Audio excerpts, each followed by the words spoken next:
the youngest commander to ever take the helm, and the last human left to fight. The stars of the Persian expanse glittered coldly beyond the transparent walls of the command deck. To Cadet Commander Alara Miles, they looked less like distant suns and more like a vast, endless battlefield, waiting to consume her. She was only 19 years old, barely out of training, and yet the golden insignia of command gleamed on her shoulder. She was the youngest person in the history of the Terran Defense Fleet to be given the helm of a warship, and as fate would twist it, she would also become the last. Part 1. The Burden of the Helm. Alara hadn't asked for this. She had been a tactical prodigy at the academy. Her simulations always outmatched even the veteran captains. Her understanding of fleet dynamics was instinctive. Admirals whispered her name in the corridors before she even graduated. But no prodigy expected command this soon. The orders had come in chaos. The XYRTH Dominion had pushed into Terran space, burning through colonies and defense stations with ruthless efficiency. Entire fleets, once the pride of humanity, were gone. What remained was scattered, ragged, fleeing. In the sudden absence of command officers, desperate superiors placed her in charge of the TDS Horizon, a battlecruiser outfitted with weapons that could crack moons. When the handoff was made, Admiral Cass-Ann had spoken only one sentence to her. "You're the last one who can still think on her feet. Don't waste the chance." Her first moments on the bridge felt surreal. Dozens of eyes, pilots, engineers, tactical officers, turned toward her. Many were twice her age. Some looked doubtful, others exhausted. She could almost hear their thoughts. "A child? She's to command us?" But Alara had silenced her fear. She spoke calmly, decisively, her voice carrying the steel of authority she barely felt inside. "We either stand together here, or humanity falls apart forever. Follow my orders, and I swear we'll give them something they'll never forget." And, to her own surprise, they did.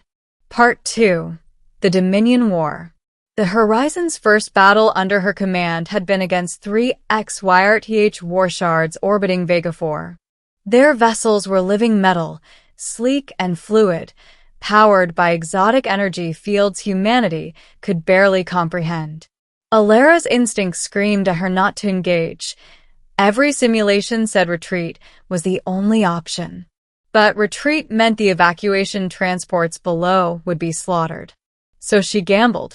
Bring us to low orbit. Angle shields to refract atmospheric drag. Load plasma torpedoes, but hold fire until I say.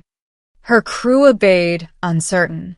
The Horizon dropped into the gravity well, its massive hull shuddering under strain.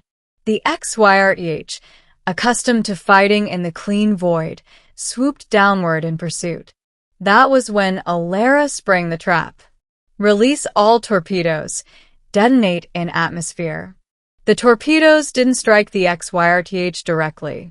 Instead, they ignited the upper atmosphere itself, creating a blinding plasma storm. Energy fields shorted, XYRTH hulls convulsed, and the Horizon's railguns tore them apart. When the smoke cleared, the colony ships were safe. Humanity had scored its first victory in months. Word spread quickly. The youngest commander to ever take the helm had saved 50,000 lives. Part 3. The Weight of Command.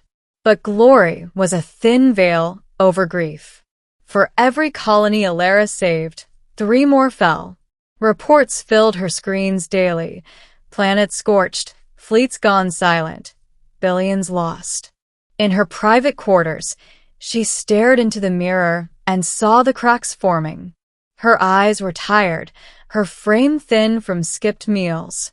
She wrote letters to families of the fallen, names she'd ordered into battles they couldn't survive. The burden was suffocating, and yet her crew began to believe in her.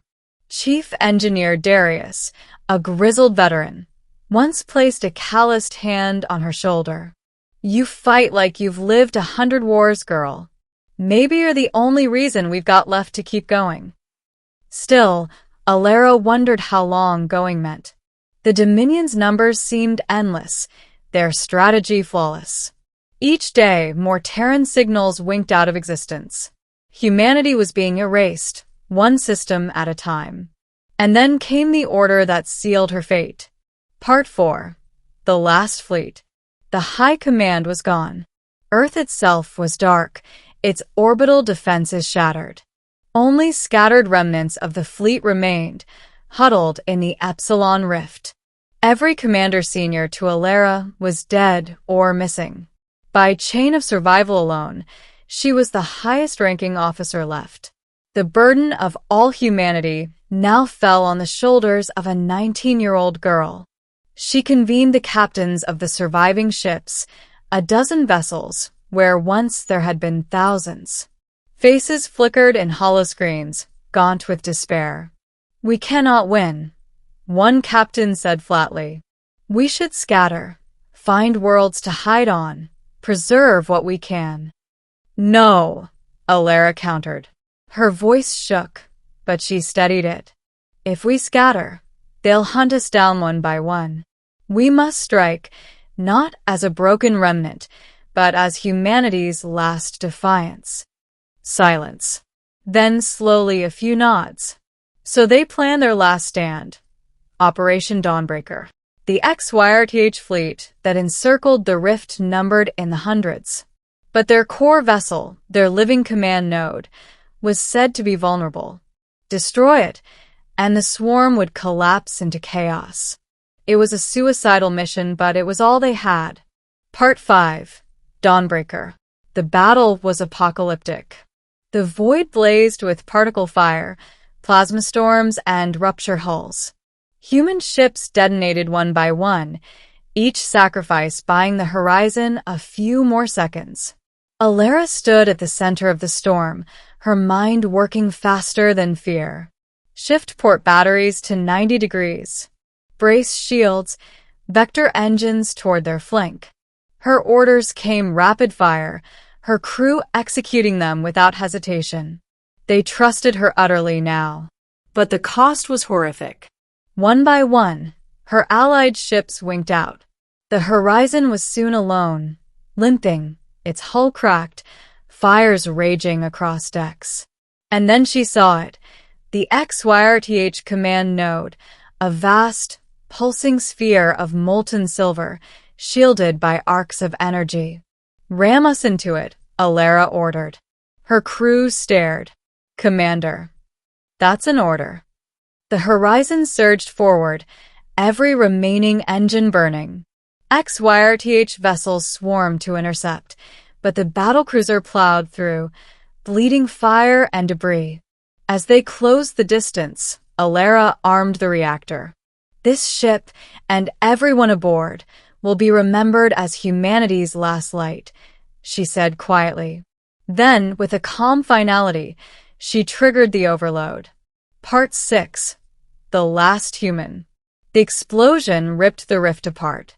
Energy cascaded, the command node shattering into fragments of molten metal. Across the sector, XYRTH warshards convulsed, their coordination collapsing. For the first time in centuries, the Dominion's perfect order was broken. But the cost was total. The horizon was gone. The fleet was gone. Alara should have been gone too. And yet, against all odds, she woke. Her escape pod, jettisoned at the final instant by a loyal crewman, drifted amid wreckage. Alone, bruised, barely conscious, she gazed upon the burning remains of the battle. No human signals answer her calls. Not one. She was the youngest commander to ever take the helm. And now, impossibly, she was the last human left alive. Part 7. The Long Vigil. Time lost all meaning in the silence of space. Days, weeks, months passed.